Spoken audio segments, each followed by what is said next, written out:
Dear sisters and brothers, a very good evening. Welcome to today's edition of Being Heartful Every Day, a joyful adventure.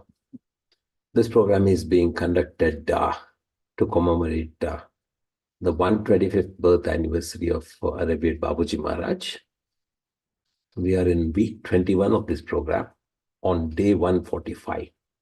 As most of you are aware, the quality for the week is selflessness. My name is Prasanna Krishna. I'll be facilitating today's program. Again, a very warm welcome.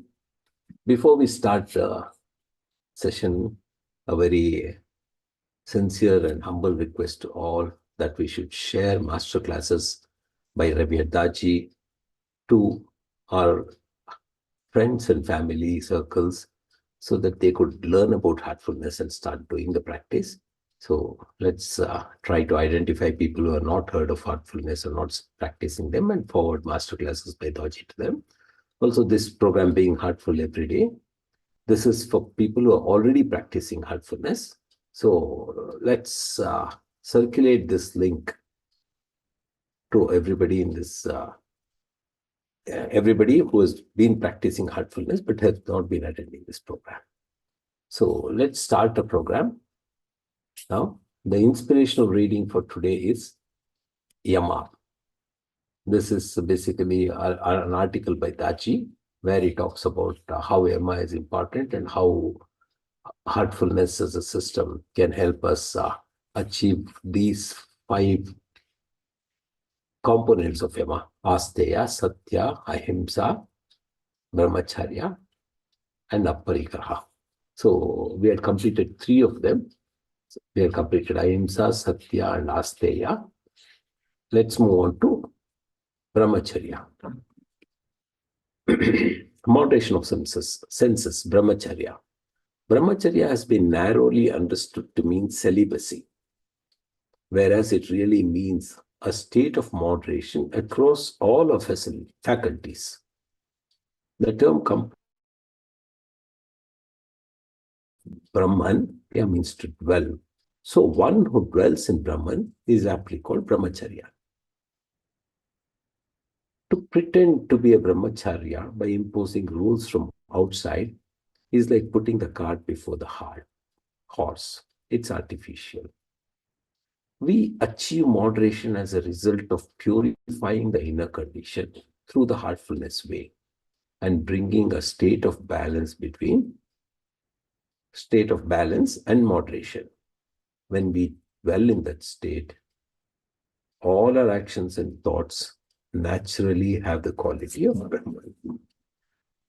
Such a state of moderation is achieved through the practice of regular meditation on point A and cleaning of point B in the heartfulness practice. For such a person, procreation is a natural and sacred act. Procreation is beautiful as long as our desires do not become a slave to it.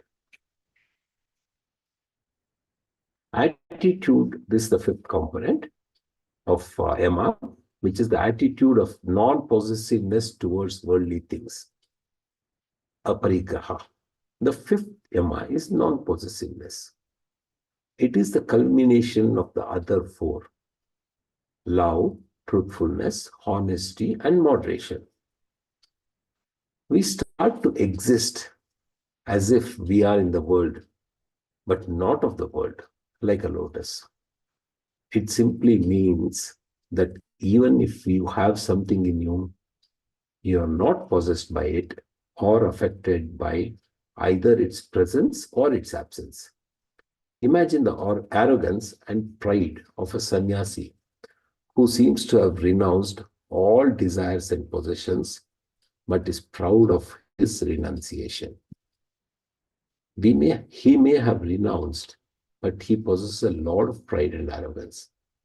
He is now possessed. The ego will be fatal. Such an ego will be unproductive and turn out to be invalid currency in the higher dimension. Imagine the emotional gap created by 2 different ideas of belonging versus possessing. When one has the sense of belonging, there is pride. When there is a sense of being possessed, there is a tremendous gap. Let's visit the daily scenario where a mother makes meals for us and serves us with so much love. Now, think of the other scenario where our mother has gone somewhere and we may have to dine out in some friend's place. We become so grateful to our friend's mother. Take another scenario. It's raining and you find shelter under the canopy of someone's roof. You're so grateful to the house owner. Do we express such gratitude towards our mother or our home? Mostly no. Why? It is because we take them for granted, as we have the sense that they're ours. Possessiveness somehow creates a distance. Belongingness brings us closer. We naturally develop an awareness of our duties, not in an enforced way, but because we put others first as a result of an inner generosity of the heart. The natural etiquette of caring and putting others first emerges in our behavior as our thoughts and actions are no longer based on personal desires. We are no longer pulled by likes and dislikes for people, places, or things. We simply live our life with the devotion, developing an unattached state naturally and spontaneously. It's not that we are detached, but we love everyone and everything without discrimination, universally. In the heartfulness practice, meditation on point day helps develop this virtue. The five qualities depend on love. A loving, cheerful, and contented heart creates the environment for blossoming of life itself without any force or pretense. A spiritual seeker who fulfills the five attributes of Yama is not burdened by egoism, be it exhibiting miracles or showing off possessions. He or she will not be self-centered, covetous, or greedy. A loving and cheerful, contented heart creates the environment for blossoming of the life itself without any force or pretense. And when do we become so interested in these five qualities that's a joy, that it is a joy to pursue them? When we realize their essential role in preparing our heart for one purpose only, the purification of consciousness. These five qualities form a spiritual foundation. In fact, no spirituality is possible without them, and they prepare us for better and nobler experiences. Only when we want nothing from anybody, including God, do the doors open. I think we should pause now and introspect. I think this has been a wonderful session reading what Daji means by Yama and how it can help us in our spiritual growth.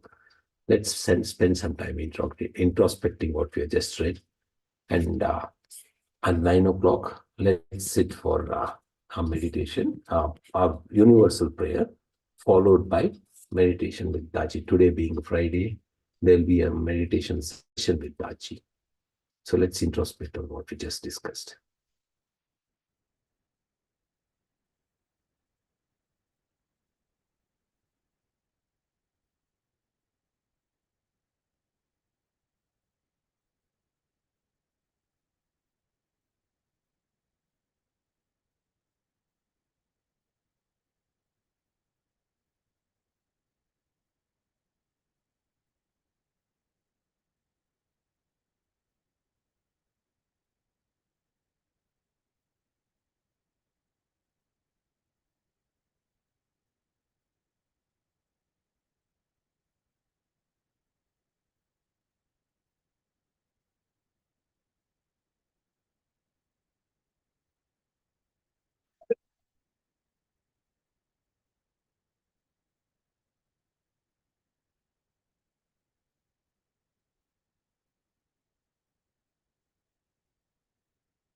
Yeah, it's 9 p.m. now.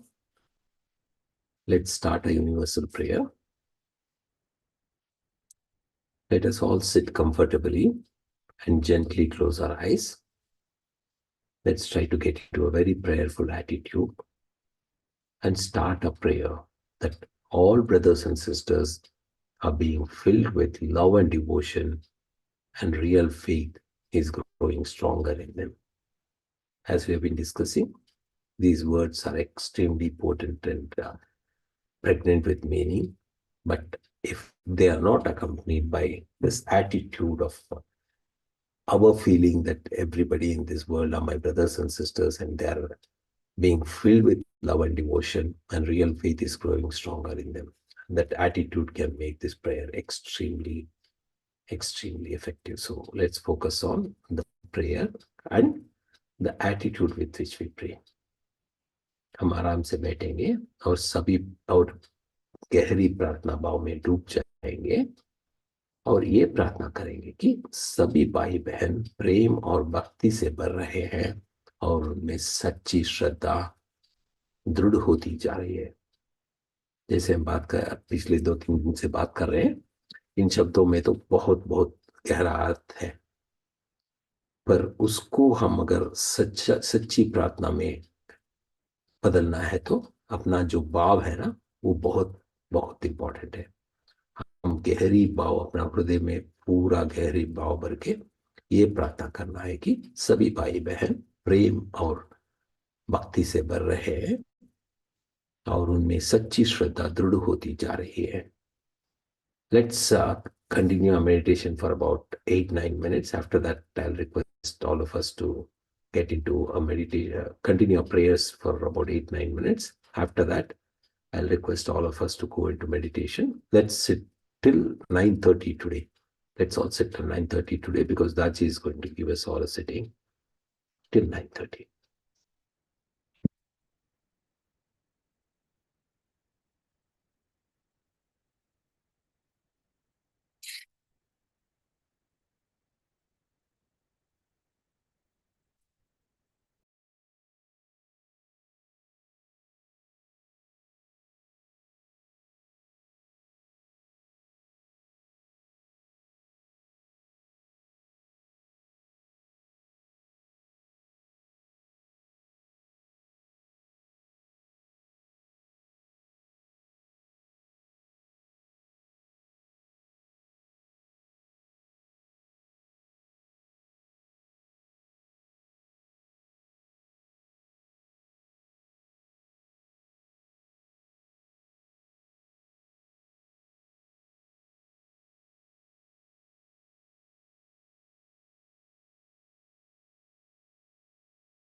Please continue keeping your eyes closed. Let us slowly slip into meditation. Rabbi Daji will be giving us all a sitting till 9:30.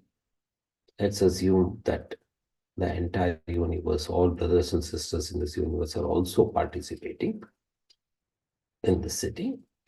And let's continue meditating till 9:30.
It's 9:30 now.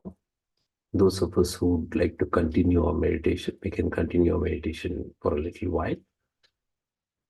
So it becomes the end of today's session. See you all tomorrow morning at 6 a.m. Thank you. Thanks a lot.